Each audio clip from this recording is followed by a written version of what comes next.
لا ما عاد يرعبني ظلم يهددني لا شيء أخسره لا لا مهما يطول الدرب فالحق معه ورحمة الله وبركاته. الحمد لله رب العالمين وبه نستعين على أمور الدنيا والدين. الصلاة والسلام على أشرف الأنبياء والمرسلين نبينا محمد وعلى آله وأصحابه ومن اتبعهم بإحسان إلى يوم الدين. أما بعد فيا حضرة المكرمين, para alim ulama, para sesepuh di lingkungan PCM Lamongan,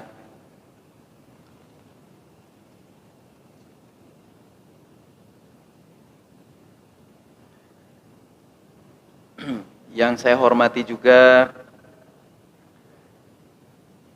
pimpinan cabang Muhammadiyah Lamongan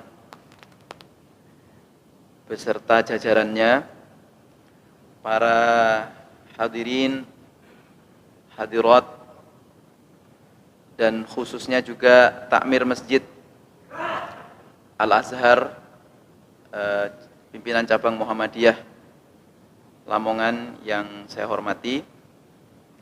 Pertama, alhamdulillah kita patut bersyukur kepada Allah SWT atas berbagai macam nikmat, terutama tentu saja nikmat iman dan Islam, nikmat kesehatan yang hari-hari ini menjadi isu kita bersama, dan betapa mahalnya sehat itu. Dan Allah ketika berkehendak, dengan sekali kehendak saja kita sebagai manusia hanya bisa pasrah dan tawakal kepada Allah SWT. Dan itu juga merupakan bagian dari zikir kita kepada Allah. Salawat dan salam mudah-mudahan tetap juga dicurahkan kepada junjungan kita Nabiullah Muhammad sallallahu alaihi wasallam. Mudah-mudahan kita nanti sampai akhir kita diperjumpakan roh kita dengan Allah, kita masih mampu meneladani beliau, mengikuti beliau dengan mendasarkan amaliyah kita kepada tuntunan beliau, kepada sunnah-sunnah beliau, karena itulah sungguhnya yang dapat menyelamatkan kita di dunia wal akhirah. Baik, alhamdulillah ini perjumpaan yang sudah lama sekali kita off.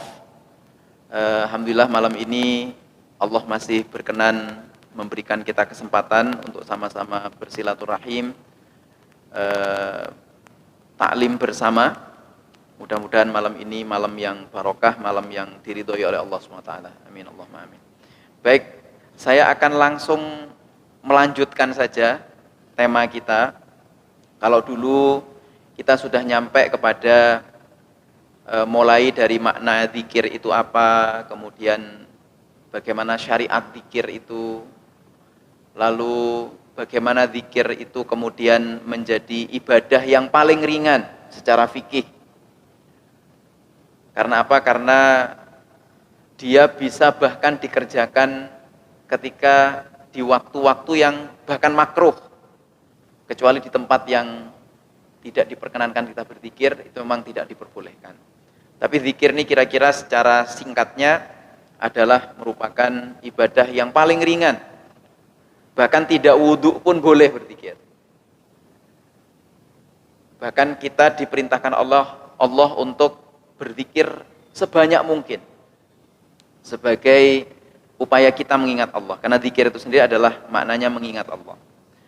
Nah, di pertemuan sebelumnya kita juga sampai kepada beberapa bacaan zikir yang didasarkan kepada beberapa hadis yang diambil dari himpunan putusan tarjih, baik yang secara khusus membahas tentang tuntunan zikir ataupun dari perkembangan yang dibahas oleh para ahli di tarjih, di Majelis Tarjih Muhammadiyah, berdasarkan pertanyaan-pertanyaan yang berkembang dari halayak, khususnya warga Muhammadiyah.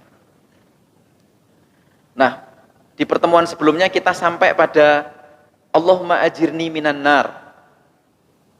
Kita sampai di sini, Allahumma ajirni minan nar. Ini pernah ditanyakan ini sebenarnya. Jadi dalam pembahasan tarjih itu pernah ditanyakan oleh beberapa peserta halakoh tarjih waktu itu dan juga oleh masyarakat. Karena agak jarang dibaca oleh warga Muhammadiyah.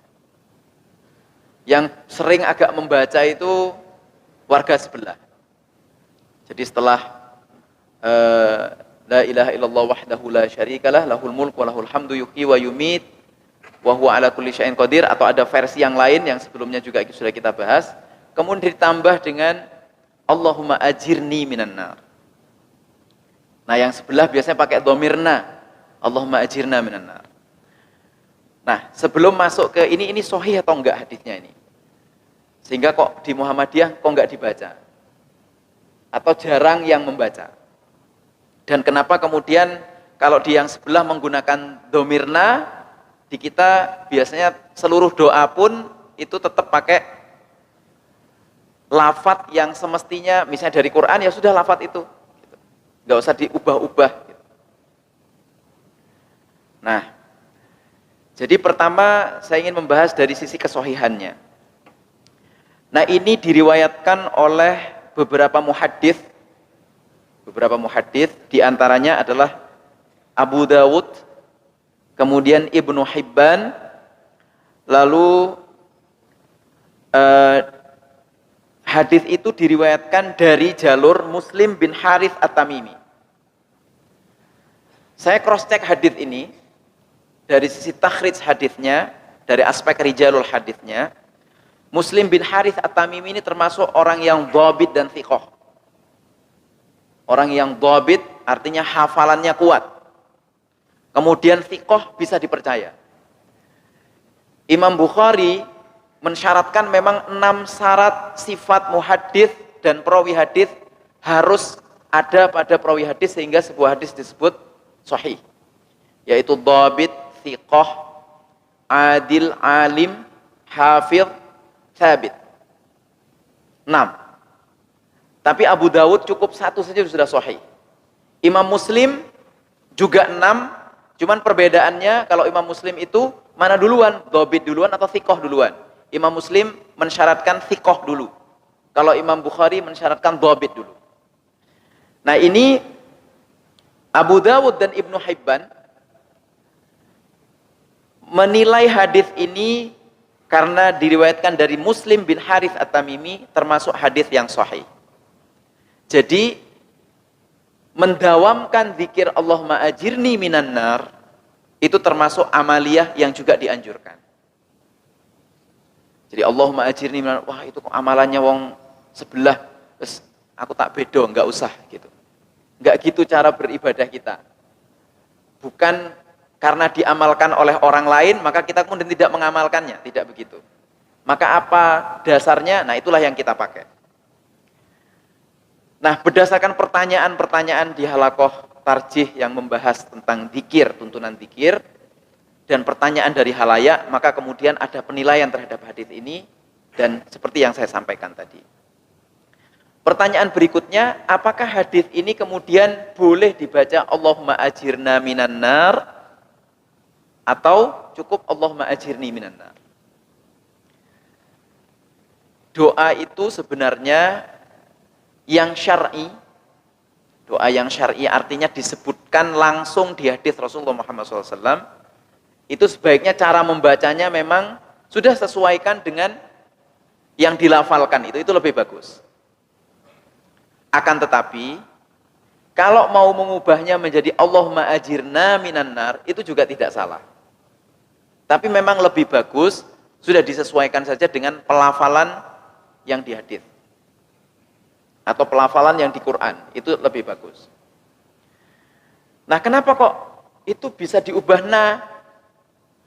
Karena kan biasanya begini, kalau di yang sebelah itu aminnya itu berkali-kali. Amin, amin, amin gitu. Nah, kita biasanya aminnya bahkan sir.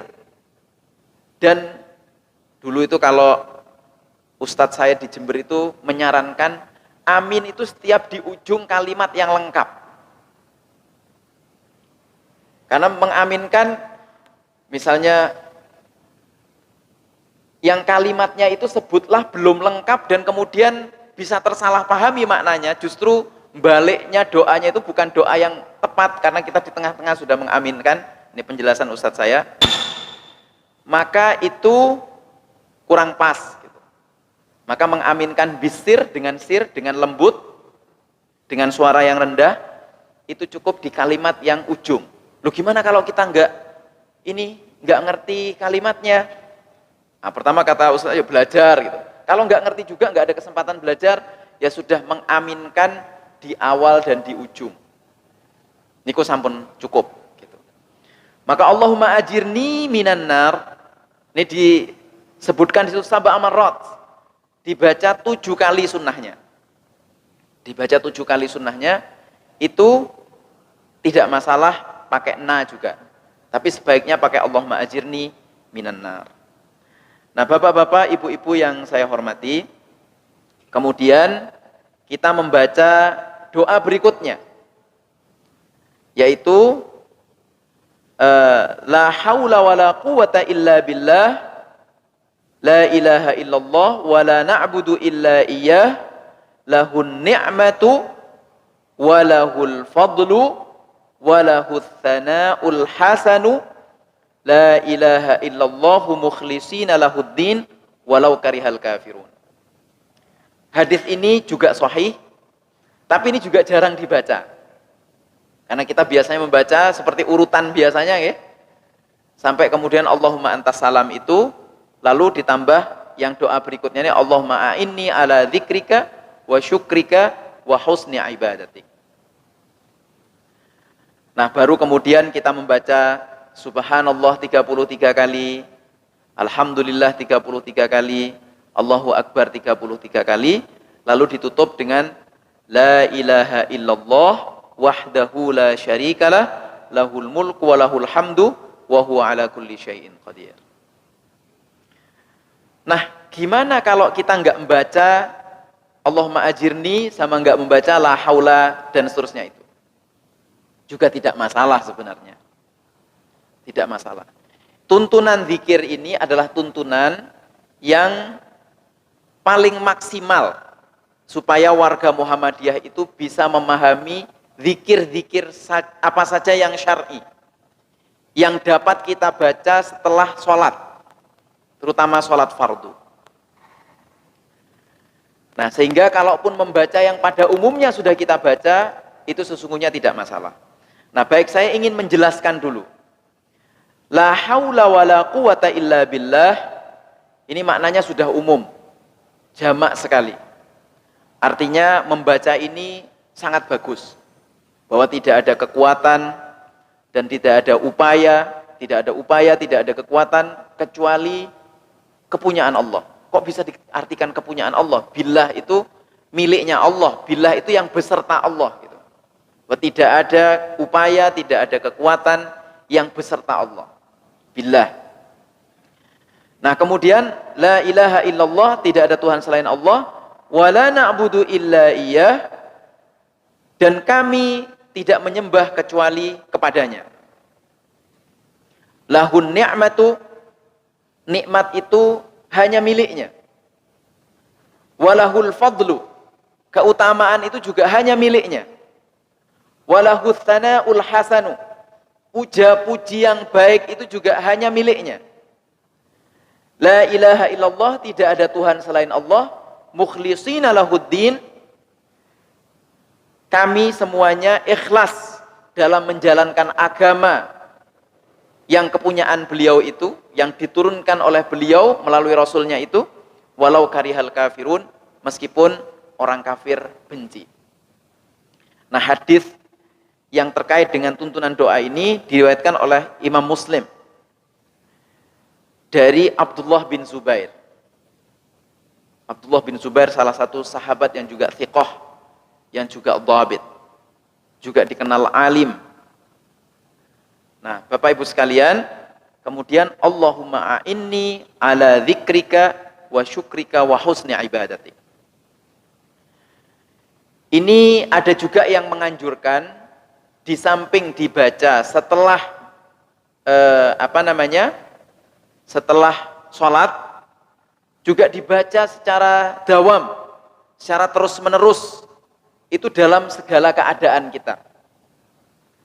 Ada yang pernah bertanya di halaqah tarjih itu, boleh enggak dibaca di dalam sholat? Boleh enggak bacaan Allahumma a'inni ala dzikrika wa syukrika wa husni ibadatik ini dibaca di dalam sholat? Boleh ketika masa-masa ada sunnahnya berdoa di dalam sholat. Seperti misalnya tambahan di antara dua sujud, itu boleh ditambah ini. Atau ketika sujud akhir, itu juga boleh ditambah dengan doa ini. Tapi kalau enggak sedang buru-buru, kalau buru-buru gimana? Ada memang sholat buru-buru. Ya maksudnya waktu kita terbatas, misalnya ketika jeda bekerja, lagi istirahat bekerja, masanya terbatas, nah, bacalah yang pokok-pokok saja. Nah, jadi ini juga boleh dibaca ketika di dalam sholat. Nah, di luar sholat, yaitu disunnahkan dibaca setelah sholat, yaitu zikir setelah salam itu beserta urutannya, sebelum kita membaca subhanallah dan seterusnya itu, dan juga dibaca di luar itu juga dianjurkan. Maknanya apa sebenarnya? Maknanya, Allahumma a'inni, ya Allah, a'inni, tolonglah kami, tolonglah saya, tolonglah aku. Ala dzikrika, untuk selalu zikir kepadamu, untuk selalu ingat kepadamu. Karena kadang kalau lupa, ya kemudian gak ingat, lalu kita melakukan sesuatu yang melanggar syariat Allah. Nah karena itu kita berdoa, Allahumma a'inni ala dzikrika. Ya Allah, tolonglah aku untuk selalu mengingatmu. Kalau menurut ahli nahwu Basrah kalih Kufah itu beda. Kalau ahli nahwu Basrah itu mengatakan awal kata itu dimulai dari fi'il maudhi, kata kerja lampau. Misalnya zikr ini berarti dzakara.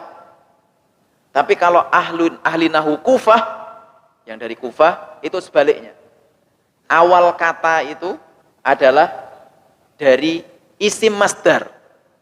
Isim masdar itu adalah kata kerja jadian dari kata benda jadian dari kata kerja. Kalau dalam bahasa Inggrisnya disebut gerund. Nah, menurut ahli nahwu Kufah, kalau sebuah kalimat itu menggunakan kata benda masdar, itu menegaskan bahwa kita itu mintanya benar-benar dengan berat. Karena itu sudah menjadi hasil, menjadi produk. Dan mencapai produk itu melalui proses yang panjang. Sehingga doa ini, Allahumma a'inni ala dzikrika, itu menegaskan, enggak sekedar cuma doa gitu saja, yang lewat lisan. Tapi bagaimana? Betul-betul harus membutuhkan himmah kita, membutuhkan upaya kita, membutuhkan usaha kita yang maksimal dalam proses berdoa itu. Jadi Allahumma a'inni ala dzikrika, ya Allah tolonglah aku untuk selalu mengingatmu, sehingga ingatan itu terus menjadi produk dari apa yang kita upayakan. Memang prosesnya panjang. Nah, karena itulah dalam menuju proses itu kita membutuhkan produk yang pasti. Nah, maka mengupayakan yang dengan himmah, dengan jihad, dengan kekuatan maksimal, usaha maksimal, itu memang diharuskan. Termasuk wa syukrika, dan bersyukur kepadamu. Nah, bersyukur ini as-sana, memuji, itu bagian dari syukur. Maka para ulama mengatakan syukur minimal itu adalah alhamdulillah. Alhamdulillahirabbil alamin itu syukur minimal. Tapi sebenarnya itu belum syukur. Belum syukur. Karena syukur yang sejati setelah athana min nahiyatil lisan, memuji lewat lisan kita alhamdulillahirabbil alamin, harus dilanjutkan dengan dua hal berikutnya, yaitu apa? Mengamaliyahkan kita dari sisi zikir itu menurut pribadi kita. Kemudian harus punya dampak terhadap sekitar kita. Nah, itu baru syukur. Maka alhamdulillahirabbil alamin di lisan itu bentuk syukur yang paling minimal. Dilanjutkan dengan kita mengamalkan, misalnya kalau memang kita harus pingin sesuai dengan syariat Allah misalnya, mari kita belajar apa yang sudah diajarkan Rasulullah, kemudian diamaliyahkan oleh kita sedikit demi sedikit. Nah, itu termasuk juga syukur secara pribadi. Kemudian kita bekerja maksimal, bekerja yang terbaik di tempat kita kerja masing-masing. Itu juga bagian dari syukur fardiyah. Syukur fardi, syukur yang sifatnya pribadi. Tapi kemudian syukur harus ditindaklanjuti juga lewat apa? Lewat amaliyah yang bermanfaat untuk sekitar kita. Yaitu misalnya memperbanyak sedekah, baik terhadap tetangga, baik terhadap kolega di kantor, baik terhadap sesama aktivis Muhammadiyah. Tidak merasa benar sendiri. Nah, itu juga bagian dari syukur kepada Allah SWT. Nah, itu syukur yang bentuk ketiga, bahwa kita memang bersyukur, yang dalam pengertian syukur itu kita kemudian bermanfaat untuk sekitar kita. Nah, kemudian yang selanjutnya wa husni ibadatik, dan husn yaitu ibadah yang baik. Jadi terbaik dalam mengerjakan ibadah. Nah, terbaik dalam mengerjakan ibadah juga ada tiga.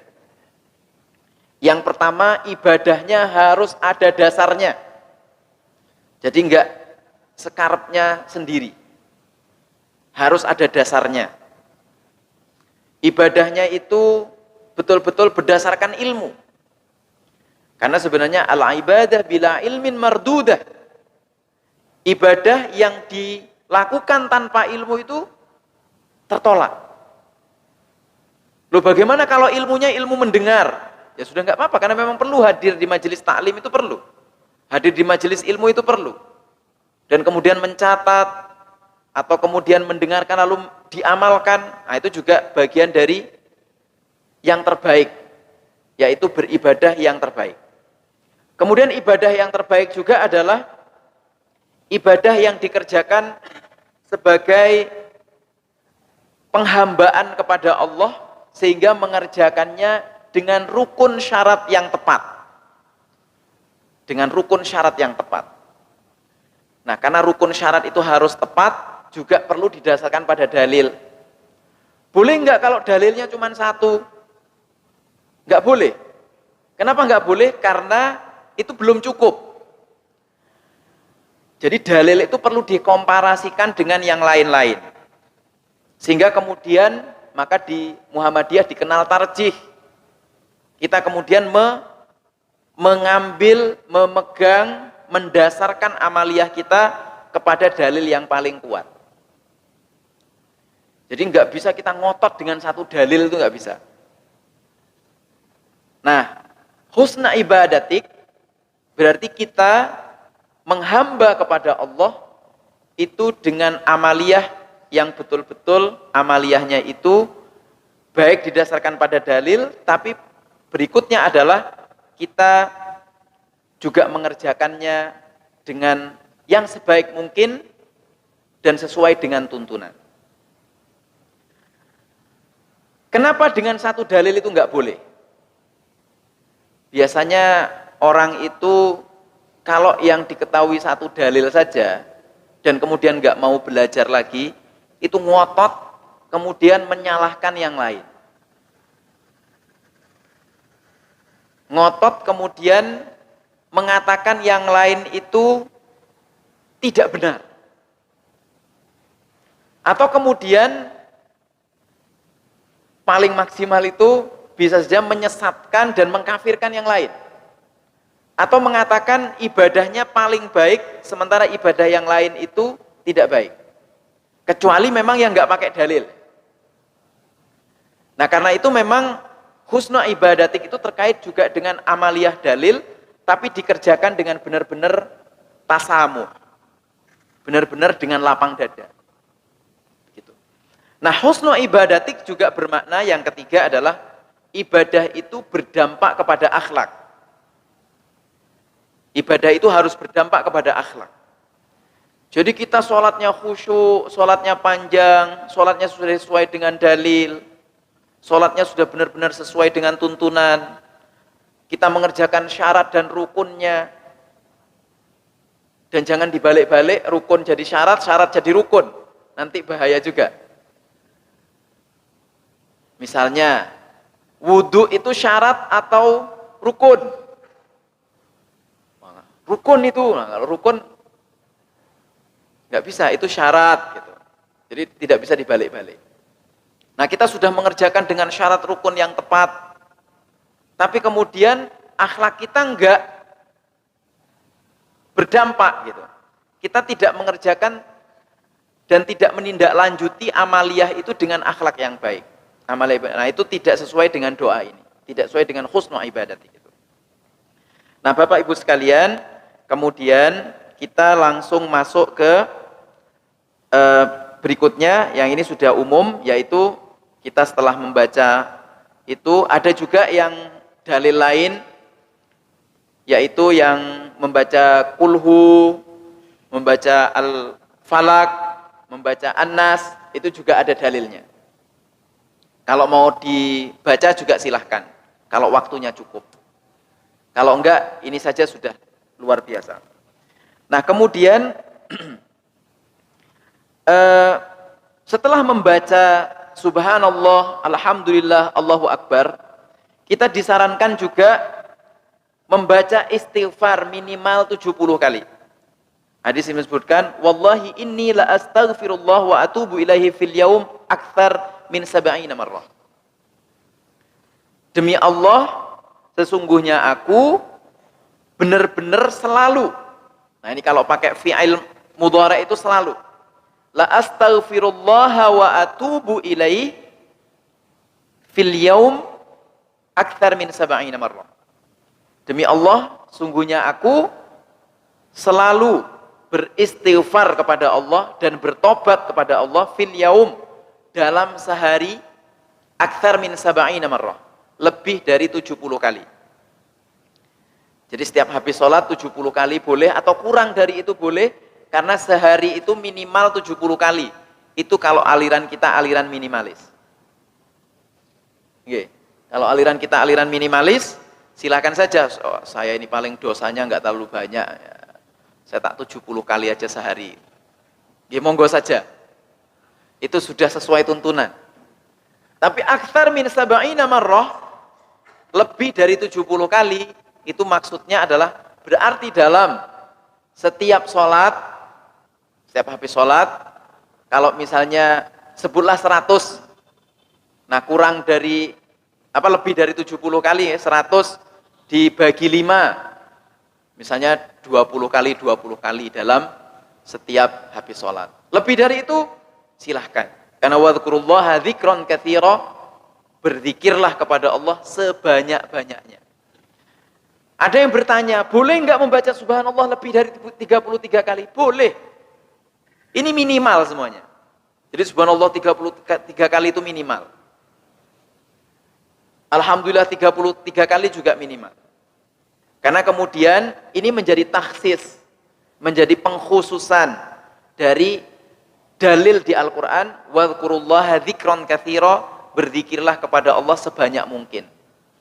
Karena dalam bahasa Arab, 3 itu sudah banyak, sudah disebut jamak, gitu. Nah kemudian berikutnya, hadis yang tadi beristighfar itu diriwayatkan oleh Imam Bukhari, sudah terjamin kesahihannya. Nah juga masih dalil yang lain. Nah yang ini malah 100 kali sehari. Ya ayuhan nas tubu ilallah fa inni atubu fil yaum ilaihi mi'a marrah. Ini masih dalil tentang istighfar. Wahai manusia sekalian, bertobatlah kepada Allah karena sesungguhnya aku bertobat dalam sehari itu 100 kali.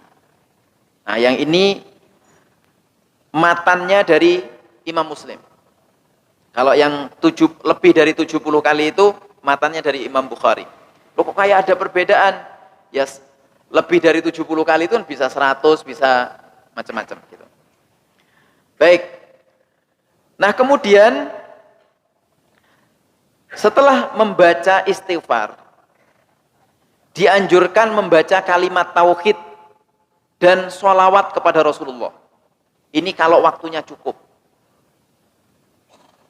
Jadi ini juga sering diamalkan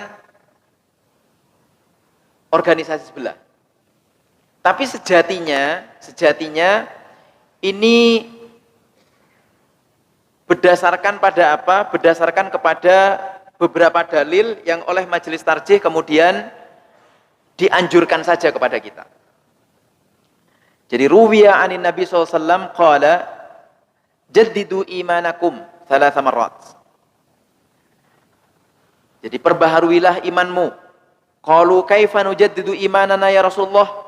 Bagaimana kami memperbaharui iman kami ya Rasulullah? Qala jaddidu biqauli la ilaha illallah. Perbaharuilah dengan membaca kalimat la ilaha illallah. Rawahu muttafaq alaih. Ini diriwayatkan oleh Imam Bukhari Muslim. Nah, kemudian dari surah Al-Ahzab, innallaha wa malaikatahu yusalluna 'alan nabi ya ayyuhalladzina amanu shallu 'alaihi wa sallimu taslima. Ini juga dalil tentang sholawat. Nah, sekarang la ilaha illallahnya itu apa berbentuk tahlil yang rutin itu? Tidak. Cukup la ilaha illallah. Sebenarnya di dalil sebelumnya sudah disebutkan. Kayak yang sebelumnya yang la haula wala quwata illa billah ini sudah mengandung kalimat tauhid. Sudah mengandung kalimat tauhid. Jadi kalau ini sudah dibaca, maka setelah istighfar tadi sudah cukup. Enggak perlu ditambahi dengan la ilaha illallah apa lagi sampai seperti bergoyang-bergoyang begitu. Itu kalau sudah dirasa cukup enggak perlu. Nah, sholawatnya gimana sholawatnya? Apa pakai sholawat nariyah? Waduh, sholawat nariyah. Sholawat api. Atau sholawat apa lagi? Sholawat munjiat. Atau sholawat macam-macam. Jadi sebenarnya sholawat itu intinya kita bersholawat kepada Rasulullah, kepada keluarganya, dan kepada sahabatnya. Atau cukup diwakili sallallahu ala Muhammad sudah cukup. Dan sebenarnya ketika kita berdoa, adab doa, jadi setelah zikir nanti kita tutup dengan doa, itu kan adabnya adalah diawali istighfar, kemudian sholawat, lalu hamdalah. Maka diawali istighfar, astaghfirullahaladzim, astaghfirullahaladzim, astaghfirullahaladzim. Allahumma sholli ala Muhammad wa ali Muhammad kama shallaita ala Ibrahim wa ali Ibrahim dan seterusnya. Kemudian langsung ditambah dengan hamda yuwafi ni'amahu yukafi mazidah ya rabbana walak. Karena itu juga bagian dari adab doa. Nah, di situ sebenarnya sudah apa? Bahwa setelah kita membaca istighfar tadi, kita kemudian dalam proses berdoa sudah melafalkan sekaligus sholawat, sekaligus istighfar, dan sekaligus memuji Allah SWT. Dan kemudian kita berdoa dengan permohonan-permohonan kita masing-masing. Nah, setelah itu dipersilahkan membaca doa-doa lainnya, boleh diambil dari Quran, dari hadis, atau apa saja yang baik untuk agama dan kehidupan kita, termasuk mendoakan kedua orang tua kita, keluarga kita, dan kaum muslimin dan muslimat. Pernah di halaqah tarjih itu ada yang bertanya, titipan orang awam, boleh enggak doa itu pakai bahasa yang tidak bahasa Arab? Sebenarnya sih boleh. Tapi kalau mau belajar, namanya juga harus belajar kan. Nah bayangkan orang yang awam sekali, nggak ngerti cara membaca Al-Quran, nggak ngerti cara membaca bahasa Arab, itu gimana doanya? Nah itu masuk dari la yukallifullahu nafsan illa wus'aha. Kemudian juga masuk dalil bahwa ad-din itu sahal, agama itu mudah. Yassiru wala tu'assiru, permudah jangan persulit. Nah kalau ada orang awam yang memang betul-betul nggak bisa sama sekali baca Quran, dianjurkan belajar, tapi kemudian mereka kan juga harus berdoa setiap hari. Maka ya sudah, silahkan berdoa dengan bahasa mereka masing-masing, asal doanya baik. Begitu. Nah tapi memang yang terbaik lagi adalah punya kesempatan belajar, hadir di majelis taklim atau membaca, kemudian konfirmasi ke orang yang mengerti. Jangan kemudian hanya membaca terjemahan, lalu diambil sendiri pengertiannya, dan lalu diamalkan, nanti menyesatkan. Pernah suatu kali, ini ada cerita sedikit. Ada orang membaca hadis, idza staddal harru fabridu bis shalah. Terjemahannya nih, secara umum, terjemahan bebasnya, kalau kamu mengalami situasi panas, dinginkanlah dengan sholat. Itu fa'abridu bis sholat. Dinginkanlah dengan sholat. Nah, ini orang kemudian, karena hanya dari terjemahan taunya, maka dia situasi panas, wudhu, kemudian sholat. Ben adem, katanya gitu. Padahal sebenarnya hadis itu bukan bicara itu. Tapi hadis ini bicara tentang syariat apa? Syariat fis shaif. Syariat pada bulan masa musim panas. Yaitu ketika fashtadal harru, ketika panas yang terik sekali, fa'abridu bis shalah, tundalah sholatmu sampai rodok niup sedikit, agak dingin sedikit, baru kemudian sholatlah. Nah ini kan jauh sekali itu, maknanya jauh sekali. Nah makanya nggak bisa belajar otodidak, apalagi agama, kemudian dari terjemahan langsung diamaliyahkan. Sebaiknya adalah itu ditanyakan ke yang lebih mengerti. Fas'alu ahla dzikri in kuntum la ta'lamun. Tanyalah kepada orang yang lebih mengerti kalau kamu tidak mengerti. Nah seperti itu. Nah kemudian ini ada beberapa doa khusus yang dibaca Rasulullah SAW setelah membaca zikir atau wirid tadi. Hadis ini diriwayatkan oleh At-Tabrani dan juga dari Imam Muslim juga. Apa itu ininya, doanya? Allahumma inni a'udzubika minal jubni wa a'udzubika bi an arada ila ardalil umri wa a'udzubika min fitnatid dunya wa a'udzubika min adzabil qabri. Jadi doa yang khusus sering dibaca Rasulullah SAW. Bayangkan Rasulullah itu dijamin tanpa doa pun sebenarnya beliau selamat, tapi beliau masih mohon dijauhkan dari sesuatu yang berbahaya, kemudian dari umur yang tidak bermanfaat, kemudian dari fitnah dunia, dan juga dari azab kubur. Kemudian Rasulullah biasa membaca doa, Allahumma inni as'aluka rizqan thayyiba wa ilman nafi'a wa amalan mutaqabbala. Ya Allah, aku sungguhnya meminta kepada Engkau rizki yang thayyib, rizki yang baik, wa ilman nafi'a, dan ilmu yang bermanfaat, wa amalan mutaqabbala, dan amal yang diterima. Rizki yang thayyib itu, kalau thayyib itu sudah pasti halal. Kalau halal kadang-kadang belum tentu thayyib. Jadi halalan thayyiba. Kemudian doa yang lain adalah Rabbi kini adzabik, Rabbi kini adzabak yauma tub'atsu ibadu. Ya Allah, jauhkan atau lindungi dari azabmu ketika terutama pada hari dibangkitkan hamba-hambamu. Nah ini rawahu Muslim. Dan yang lain-lain. Jadi doanya setelah itu boleh apa saja. Nah pertanyaannya ini juga ditanyakan ini oleh banyak orang. Doa berjamaah lebih afdol dan mustajabah. Jadi apakah ketika kita itu sholat jamaah misalnya, kita itu afdolnya bagaimana? Doa sendiri-sendiri atau doa berjamaah? Nah, jamaah itu maknanya apa? Gitu. Di sini ada perbedaan antara kita dengan teman sebelah. Kalau teman sebelah doa itu dipimpin, maka itu disebut jamaah. Nah, di kita doa bareng-bareng di tempat yang sama, sehabis sholat berjamaah, meskipun sholatnya sendiri-sendiri, itu sudah dipandang sholat jamaah.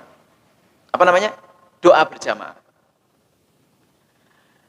Nah kemudian, ini karena sudah hampir isya, jadi makanya kemudian kita disarankan untuk sholat berjamaah, kemudian berdoa yang doanya untuk kebaikan kaum muslimin. Jadi maksudnya doa berjamaah itu juga doa yang untuk semuanya, bukan doa untuk kepentingan sendiri. Itu doa jamaah. Nah doa yang seperti itu umumnya juga lebih afdal dan lebih mustajabah. Nah, bagaimana dengan mengangkat tangan? Nah ini mengangkat tangan ini juga dipertanyakan dalam halaqah tarjih.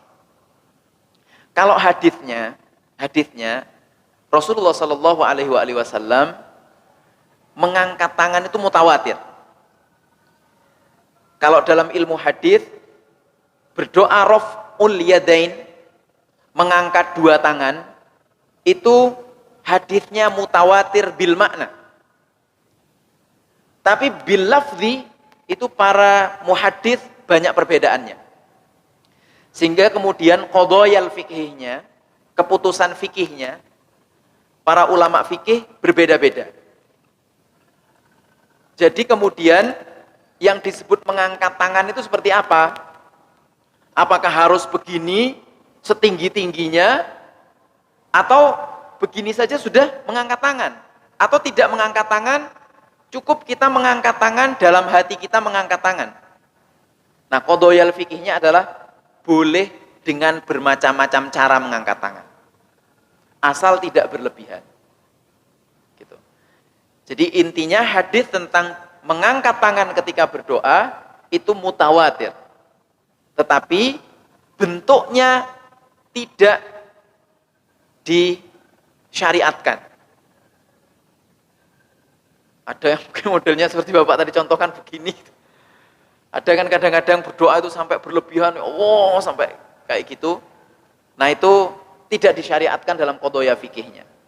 Yang penting mengangkat tangan. Dan bahkan syariat yang seperti sebelumnya saya sampaikan, berdoa itu harus tadarruan wa khufya. Harus dengan betul-betul merendahkan hati kita, merendahkan diri kita kepada Allah, dan disertai rasa takut kepada Allah SWT. Gitu. Jadi begitu. Jadi boleh Bapak nanti mengangkat tangannya begini, mengangkat tangannya agak diangkat sedikit, itu terserah. Yang penting menurut Bapak tidak berlebihan, dan menurut Ibu juga enggak berlebihan, dan teman-teman sebelahnya juga enggak merasa terganggu. Apalagi misalnya mohon maaf, agak mengangkat tangan setinggi begini, tapi belum mandi. Nah itu mengganggu teman sebelahnya. Nah itu ini. Sebaiknya jangan berlebihan intinya. Nah lalu ini mungkin kita tuntaskan sekarang aja ya yang dzikir setelah sholat ini, karena mungkin saya kira Bapak Ibu sekalian sebenarnya sudah paham semua dan bahkan mungkin hafal semua sudah. Ini karena mengikuti kurikulum saja. Nah ini kita tuntaskan. Jadi apa awal dan akhir doa? Nah ini awal dan akhir doa dan dzikir sebagai bagian dari adab adalah ketentuannya berikut. Idza shalla ahadukum, jika berdoa, sholat di sini maksudnya berdoa, bukan sholat. Idza shalla ahadukum, nah ini kalau kita membaca terjemahan, ini bahaya ini di sini nih. Idza shalla itu jika sholat, falyabda bi tahmidillah. Mau takbiratul ihram, alhamdulillah rabbil alamin. Kemudian Allahu akbar. Nah, karena salah membaca hadits ini. Jadi idza shalla ahadukum, jika berdoa salah seorang di antara kalian, falyabda bi tahmidillah taala. Maka awalidah dengan membaca tahmid, alhamdulillah. Wassana alaih, dan sana pujian kepada Allah. Tsumma liyusalli ala Nabi SAW, kemudian diikuti sholawat kepada Rasulullah Muhammad SAW. Tsumma liyad'a ba'dahu bima yasha, dan kemudian silahkan berdoa sesuai dengan apa yang dia mau. Nah, kemudian juga dari surah Yunus, kalau yang tadi hadisnya dari rawahu Abu Dawud, diriwayatkan oleh Abu Daud, wa Tirmidzi dan Tirmidzi, wa Ibnu Hibban dan Ibnu Hibban, wal Hakim wal Baihaqi, Imam Hakim dan Imam Baihaqi. Kemudian di surah Yunus, innal ladzina amanu wa amilus shalihat yahdihim rabbuhum bi imanihim tajri min tahtihimul anhar fi jannatin na'im da'wahum fiha. Nah, ini kalau ini akhir salat. Apa akhir salat? Da'wahum fiha, ujung doanya adalah subhanakallahumma wa tahiyyatum fiha salam wa akhiru da'wahum, dan akhirnya adalah apa? Alhamdulillahi rabbil alamin, di akhir dengan alhamdulillah. Subhana rabbika rabbil izzati amma yasifun wa salamun alal mursalin walhamdulillahi rabbil alamin. Alhamdulillah sudah tamat ini untuk edisi zikir setelah sholat. Mudah-mudahan banyak manfaatnya. Dan ini sebenarnya ada hadis Rasulullah SAW, ada 3 hal yang menyelamatkan, 3 hal yang merusak, dan 3 hal yang menjadi pangkat, dan 3 hal yang dapat menghapuskan kesalahan. Nah, 3 hal yang menyelamatkan apa? Takut kepada Allah dalam keadaan sunyi, sendiri, ataupun di tempat umum, qanaah dalam hidup, dan adil dalam keadaan suka ataupun marah. Nah, 3 hal yang merusak apa? Bakhil yang sangat mengumbar nafsu, dan ujub. Ujub ini bangga, terlalu bangga pada diri sendiri, kemudian tidak mau mengakui orang lain, disertai keengganan bersyukur akan nikmat Allah. Kemudian 3 hal yang menjadi pangkat, menyebar salam, kemudian murah hati memberi makan orang yang lapar, dan sholat malam ketika yang lain tidur.